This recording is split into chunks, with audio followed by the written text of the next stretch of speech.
Hello guys. So last time, first and foremost, I would like to greet you all a good morning, good afternoon, or of course, good evening if you're watching this in the evening. And I want to tell you that you have to have a nice day ahead. And if it's in the evening, how was your day? I hope that you had a nice day before watching this video. And I hope that before you watch this video, you have watched the first two videos or the first two parts of module 2. And please don't forget that last week we have two modules discussed, and this week we will be discussing also two modules. It's kind of late, no? It's kind of late. The posting of module 2 and the videos because unfortunately we were too busy dealing with a lot of meetings here in the school, another errands, and another important appointments that we do not plan or that were unexpected. So anyway, it's too unfortunate then because I have known that wala ko'y assigned na student teacher unlike the other teachers, so it would be easier for them to conduct classes maski they were too busy. But since Prof. Edwin na siya subject and it requires a lot of explanation, so wala ko gitagaan og ST. Kay bawal daw siya and baka dili kay nila ma-explain og tarong ang ato ang mga topics. So well, anyway, today I will be discussing the last two parts of module 2 or the last two modules for last two recorded video discussions for module 2. So this is our first discussion karon nga week. This is the part 3 or the 2.2 because last week we have discussed about module 2 and module 2.1.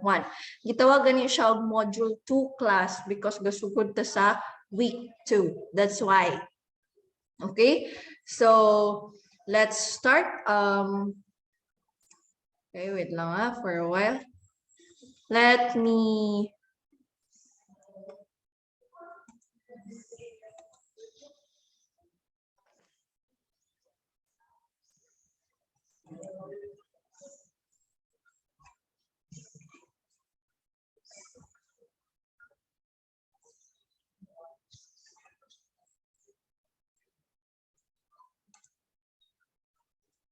okay.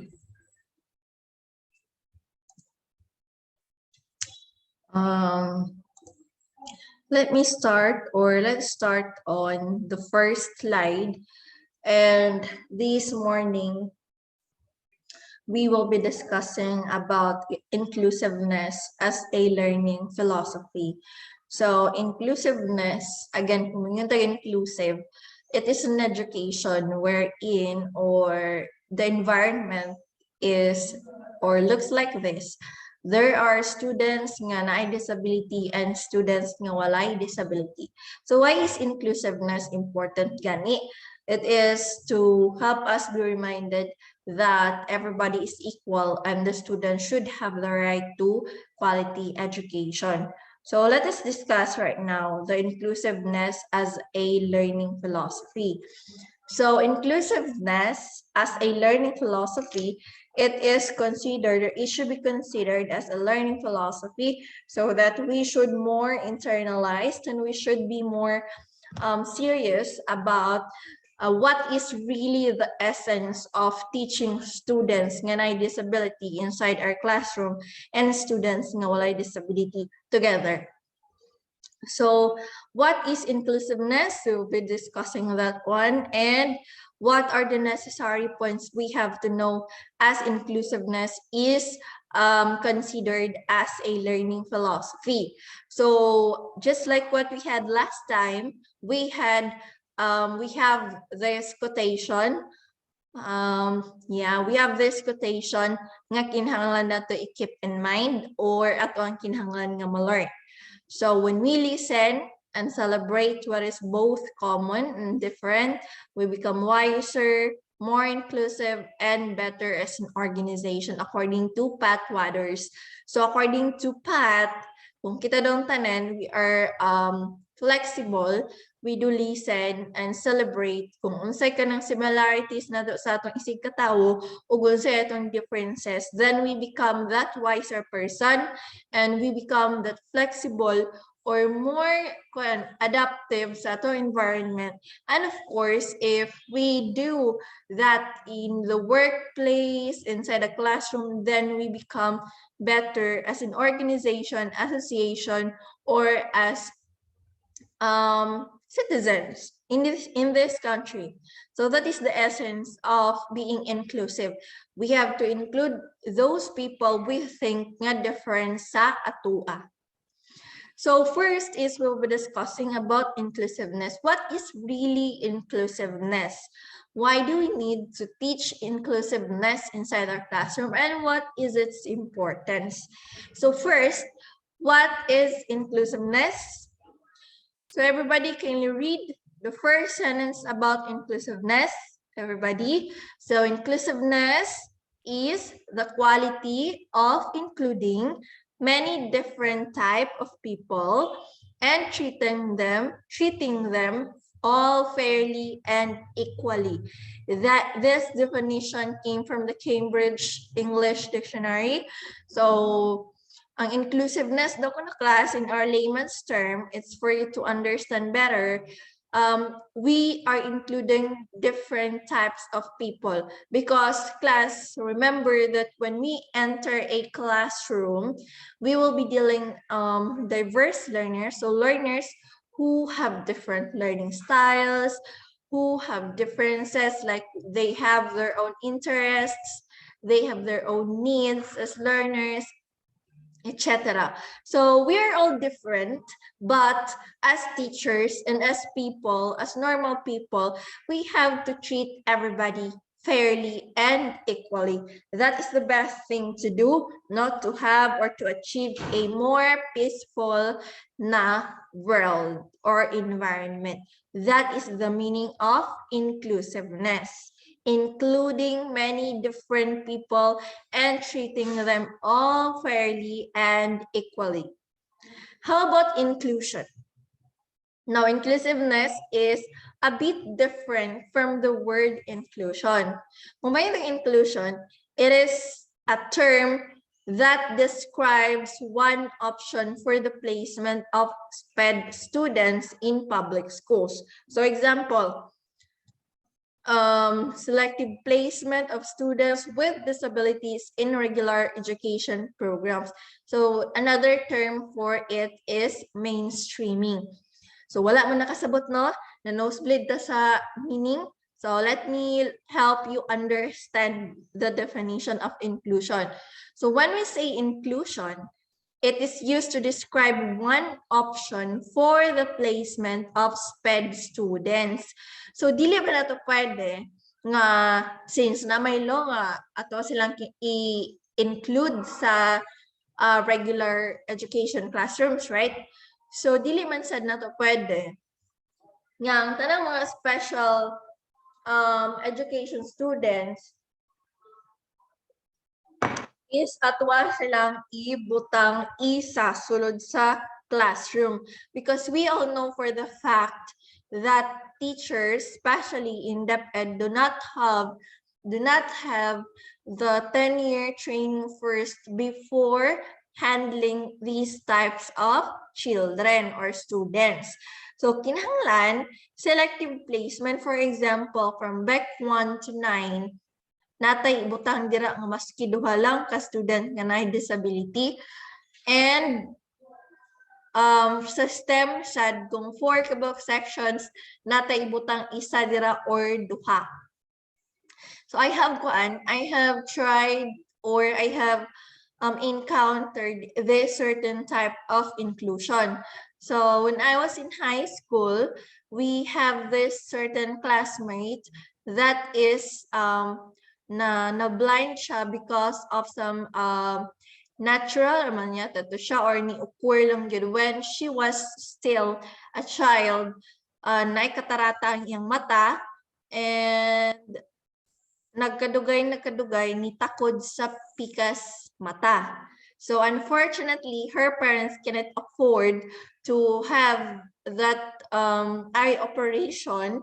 So napadayunan na gid siya, di ba? Pait kay ning pobreta.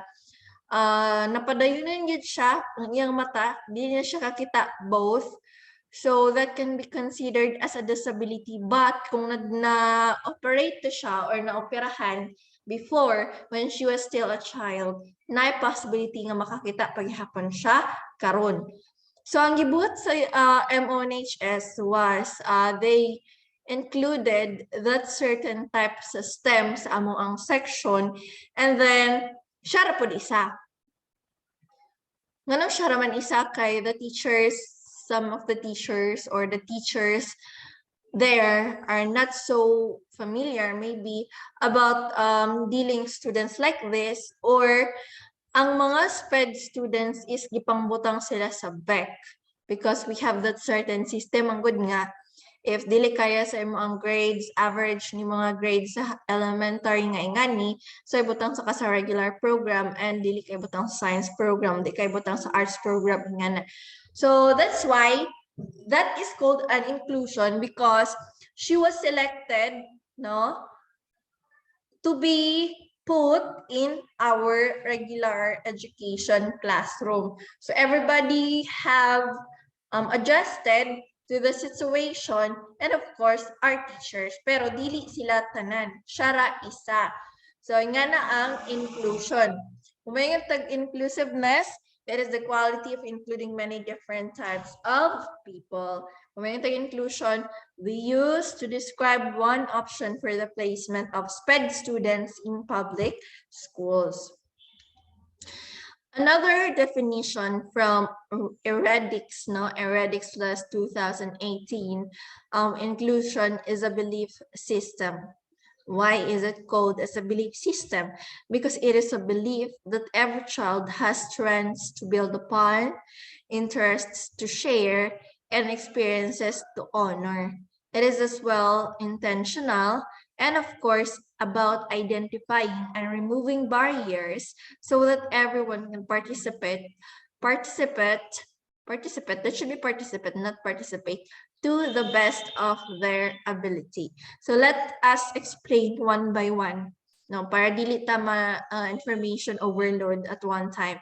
So according to EDUC last 2018, hingiwan siya nga inclusion is a belief system. Ngunang ito siya belief system because if and only if we do encounter or not a student nga na disability,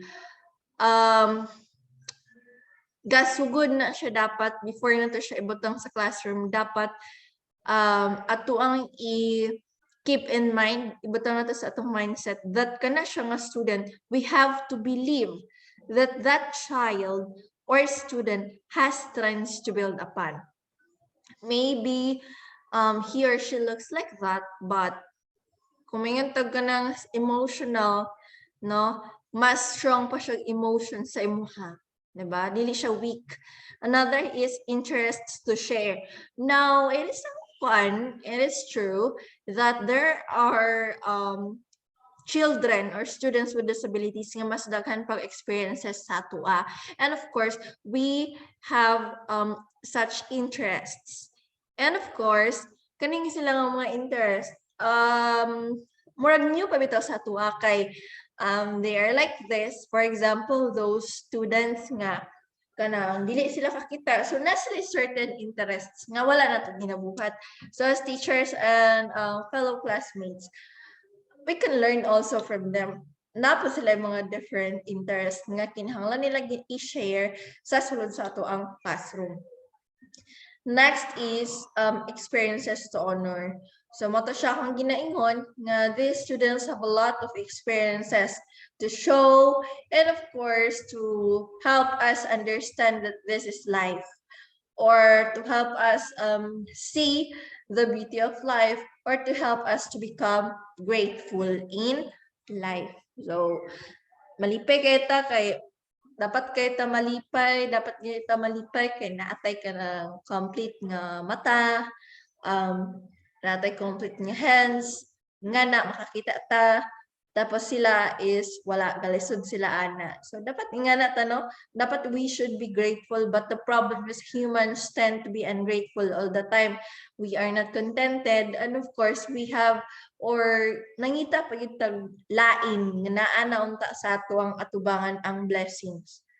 So gito siya intentional because that happened, things happened, and of course we have to believe that this happened and this will happen. So it should be intentional because intentional siya sa part nga ato ang kinahanglan i-believe nga ni siya, and ato ang kinahanglan nga hasaon ni sila nga mga students. But unintentional siya because may unintentional, we didn't expect that this child would turn out to be like this. But anyway, we are all the blessings given by the Almighty sa ato ang parents, so we have to be extra no all the time. It is about identifying and removing barriers. So muna siyang gitawag na inclusiveness inside the classroom so that teachers and fellow classmates can adjust to these certain types of students. And of course, kailangan nila ma-feel na they're part of the society, they're part of the classroom, the teaching learning process. So kinahanglan mag-participate sila inside the classroom to the best of their ability. That is the another definition of inclusiveness according to Reddick's last 2018. So yes, I hope that you have understood the definitions. So akong balikon, sa inclusiveness, we're talking about the quality of including many different types of people and treating them all fairly and equally. Kung may inclusion, selective placement of students with disabilities in regular education classroom, and of course, kung may inclusiveness, this is somewhat kanang being ginaapil na kasulod sa classroom because the teachers or the people around you want you to identify and of course to remove the barriers that you are feeling, and dapat makaparticipate ka to the best of your ability. Second is inclusiveness as a learning philosophy. So say na sa inclusiveness as a learning philosophy. Inclusiveness, guys, as a learning philosophy, inclusion, okay. Diri na ta, kato na itong ato ang main topic. Why do we need to consider as a philosophy? Because inclusion is a philosophy that is based on values aiming to maximize the participation of all in society and education by minimizing exclusionary and discriminatory practices. Very long definition, but we have to understand it. It is considered as a philosophy because when we say inclusion, it is based on values with the aim, with the goal nga dapat ang tanang tao within our society makaparticipate sa mga activities nga ginabuhat in our classroom, in our community, in our house, without, of course, practicing or without showing discrimination or without discriminating these people. Gi-maximize niya ang participation sa tanang tao sa society, but di-minimize niya exclusionary or discriminatory practices. Karang makaingon makahuna-huna mo anang mayon sila. Uy, na-open na kayo sa mga kastorya karon kay wala o kasabot silang giingon. That is considered as exclusionary practice. Mayon pagka dili na to siya apilan sa itong grupo kay di man gyapon na siya kakita. Uy, kana maglisod ra tag buhat sa itong role play kay di ra gyapon na siya kakita. Okay, that is considered as discriminatory practice. Now, class, if you want to be that certain type of person who is very caring, who is very loving, understanding, or that person who understood what is really inclusiveness mean, Sa mga pasabot, then of course, you have to maximize the participation of these people in your classroom or in the community or in the society and education. All of us have the right to be educated, to access the right quality education and all. So, anong dilisan na to na sila pwede apilon nga kuan man sila, there are still humans. And they are citizens in this country. So, that is kinahanglan nato nga or ginatawag nga inclusion is a philosophy. We have to have this goal. We have to believe that everybody should be equal and fair. So this definition or this insight is cited by Polat last 2010. But generally, specifically this information came from Booth. Gisite lang ni Polat last 2010.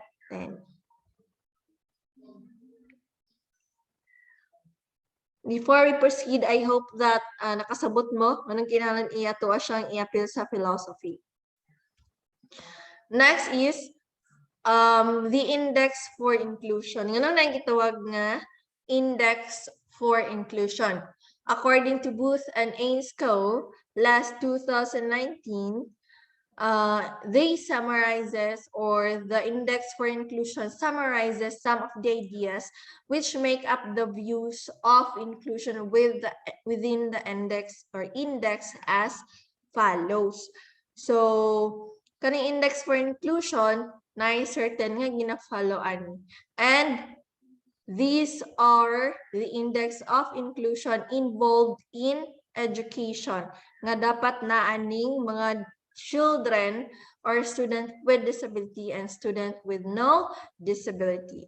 Okay, as you can see on the picture, we have these children nga together with na student nga na ay disability, or she is sitting on her wheelchair. So yeah, natay kuan inclusive in education or inclusion in education involves. So first, we have putting inclusive values into action. So why do we need to put inclusive values into action? It is necessary that we should walk the talk.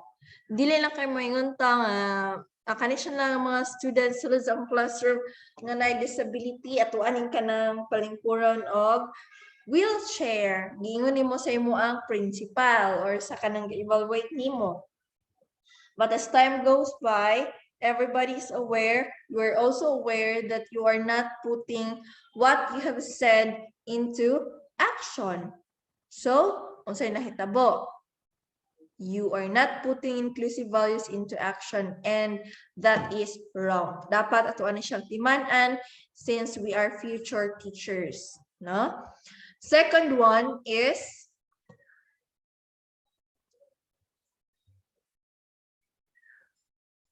okay, the second is viewing every life and every death as of equal worth. Now, guys, we have to keep in mind that if we were born in this world, we have to die, or we will have to experience death. Every soul will taste death. So, of course, we have to view that certain points in our lives as equal of worth. So, gyapon na siya sa inclusion in education because we want that our children or our students will really understand the role in this world. Or we have to let them understand that dili ta permi na adiri sa earth. Okay? Second one, third rather,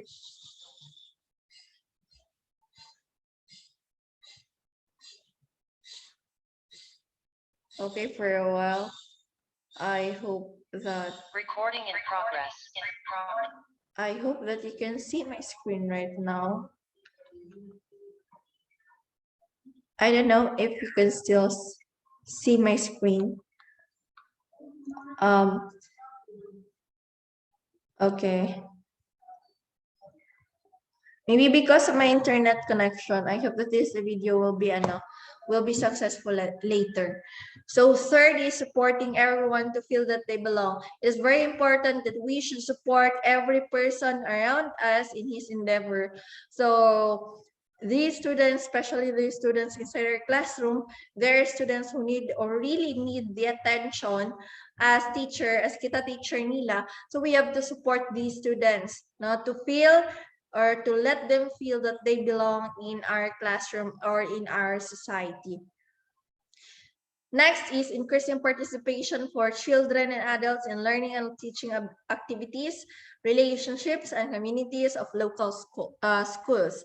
Stakeholders class are very important in the teaching and learning process.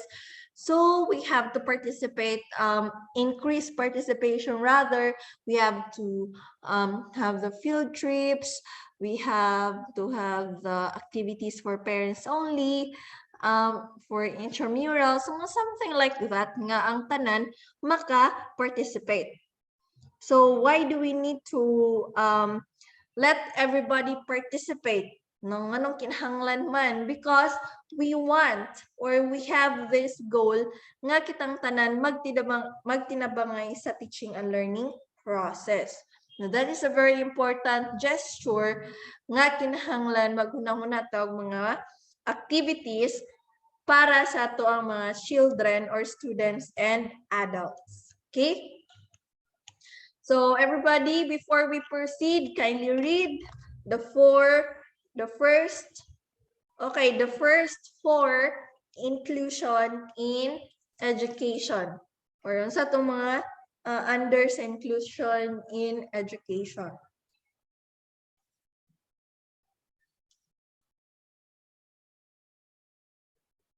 Okay, very good. Habasa na ang tanan. Okay, very good. Muna ito kinahanglan i-follow or kinahanglan na ito i-appeal sa ito ang education or inclusion na ito sa education. Kaning first four, and then we have this another three. Now, the fifth is reducing exclusion, discrimination, barriers to learning, and participation. So, as what I have told you kanina, dili pasabot nga na sila disabilities, we have to exclude them in our activities. We have to just let them sit on their chair because they do not belong here, something like that. Or we discriminate these types of students. Now, I just want to remind you all that we are all humans and we should treat everybody fairly and equally. So if you will be a teacher someday, you have to see to it that you include all your students in your activities, no matter what kind of activity is that, and you should avoid discrimination. You should avoid putting barriers to learning and participation. Next is restructuring cultures, policies, and practices to respond to diversity in ways that value everyone equally. So inside the classroom, the students have different interests, different needs. They came from different family orientation or culture, not religions. So we have to restructure or we have to make such activities that would cater all the cultures nga ila ang ginapakita sa atua. So we have to make policies and practices that will, of course, respond and adjust to the diversity in ways that value, of course, equally ang tanang tao, especially if you are dealing with these kind of students. So as you can see in the picture, it states that disability siya nga word, but fortunately or definitely crash out siya or giputan siya X because we do not see them as students or children with disability, but of course we have to see them as children with ability. It's just that there are things or aspects silang life nga different ng sa tua, but who knows, Kana yung student nga ginabuli sa una nga kanang na disability or ikaw teacher po kon mangbuli ka, man-discriminate ka, mas bright pa dito siya sa imong mga gina-favoran nga students or mas buutan pa to siya. So we should not judge a book through its cover. And of course, linking education to local and global realities. It is very important that we have to, if the technology is continuously improving and the what they call this, the curriculum and all is dynamic. Everything is constantly changing, or everything around education is constantly changing. So we have to have links to ang educations through global and local nga realities, globally and locally, para maka-adjust ta sa mga new trends, and of course makabalo ta sa mga possible nga gabuhaton if we will meet such students like this. So inclusion in education involves another, it still belongs to say naa dapat sa inclusion in education. No? Next is learning from the reduction of barriers for some children to benefit children more widely. So it is the same with what I have said kanina. We have to stop putting barriers with such students nga naay disabilities, because these students are still learning inside the classroom and we have to help them as their teachers. No? Next is viewing differences between children and between adults as resources for learning. Learning is lifelong class. We are learning every day. We are learning differently. And of course, we have to view children's differences or the students' differences and adults as our sources or as our basis for learning. So not just they are learning from us, but they are also learning from, or we are also learning from them. So that's one a nice nga paminawon nga we are learning from each other, diba? So next is acknowledging the right of children to an education of high quality in their locality. So it is necessary that we have to acknowledge the right of children to an education of high quality, because of course, no, maski na pa na sila nga locality, that doesn't mean that we have to not acknowledge the rights as children nga gusto makakat-on or gusto maka-learn or maka-experience of high quality education. Okay? So taas-taas mo din siya, no? These are important points man gud yung kinahanglan natong mahibaw-an nga usay sulod sa inclusion and education. So if I will be a teacher someday, usa ako mga kinahanglan pang timan-an para successful ang akwang teaching and learning process. So guys, for another is improving schools for staff and parents as well as children. So that's why our government have such plans on what they call this, such plans on improving the schools in that certain locality, in that certain community. They allot money for the improvement of schools because they want that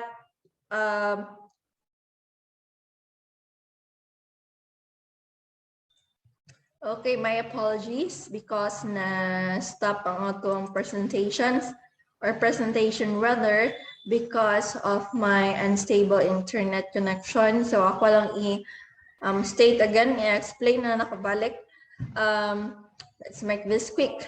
The next bullet is we have to improve schools for staffs and parents as well, because I have said as to what I have said kanina, school should be improved for the staff and for the teachers, for the parents, para ang mga students nato is kanang they would be more motivated, and of course the parents para maka-learn inside our school or inside such certain institution.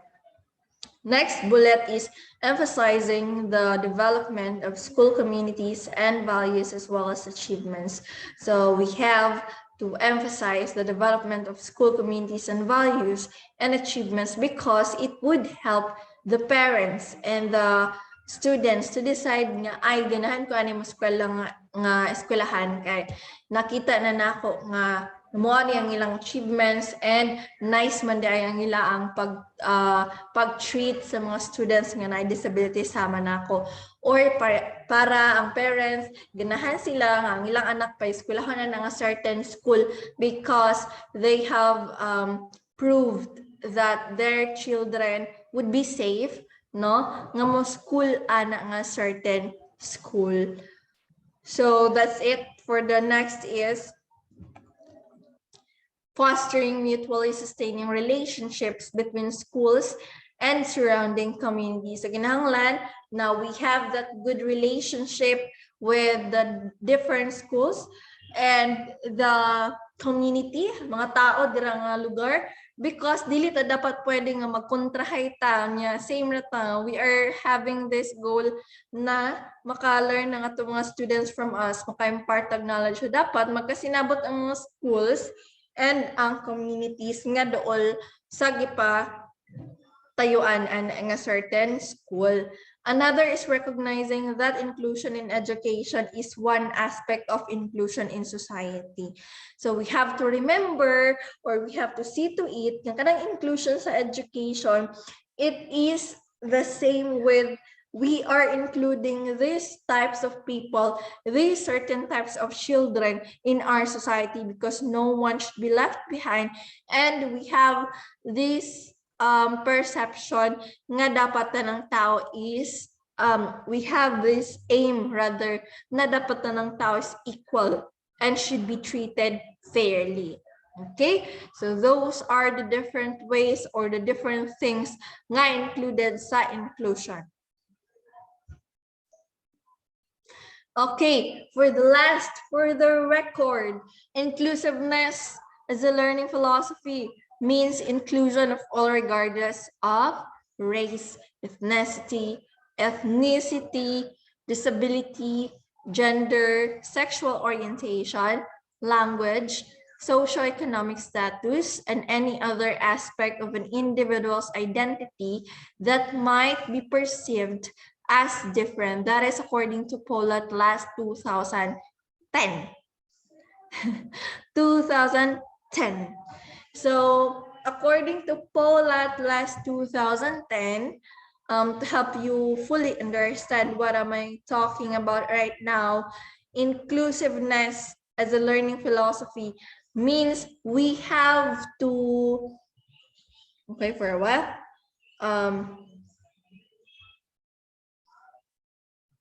okay, so to conclude class, inclusiveness, according to Polat last 2010, inclusiveness as a learning philosophy, it means inclusion of all, regardless of race, kung asa na siya gikan, dili race nga racing. Race is if that person is a Filipino, if that person is an American, or asa sila gikan. Asa sila nga race, asa sila gikuan nga family or something like that. And ethnicity, ilang ethnic, disability, regardless if that person has a disability or not, dapat apili sila sa ato ang inclusion of all. Gender, no, we should not, or we should be sensitive, more sensitive in dealing with cases like this, diba? So, kung may gender, it is a male or a female, or we have a lot of genders out there. Sexual orientation, mo gini siya male or female. Kung may gender, there are a lot of genders out there. And of course, language, whatever language that person is speaking, socioeconomic status, if that person is poor or rich, we have to include them in the teaching and learning process, and any other aspect of individuals' identity. That is according to Polat last 2010. Regardless of a person's difference or different individual's identity, we have to include him or her in the inclusion of all. Okay, balik-balik na, di ba? We have to include that person sa tanang mga bagay, especially when we are talking about activities in our society. So we have to remember that as teachers someday, we have the superhero to actually help the students learn inside our class. And of course, we have to have this certain attitude that we should not discriminate or foster discrimination and inclusion or exclusion rather inside our class. So of course, we have the goal to help the students learn inside our class. Then of course, we have to be that efficient and effective teacher. So that's for conclusion. And these are the references that we have used in this discussion. This is the part 3 of module 2. We have these. I think you can see these in your syllabus. I have posted naman the syllabus. And thank you so much for listening and watching the part 3 of module 2. Part 4 is or will be posted after this. Thank you so much and have a nice day.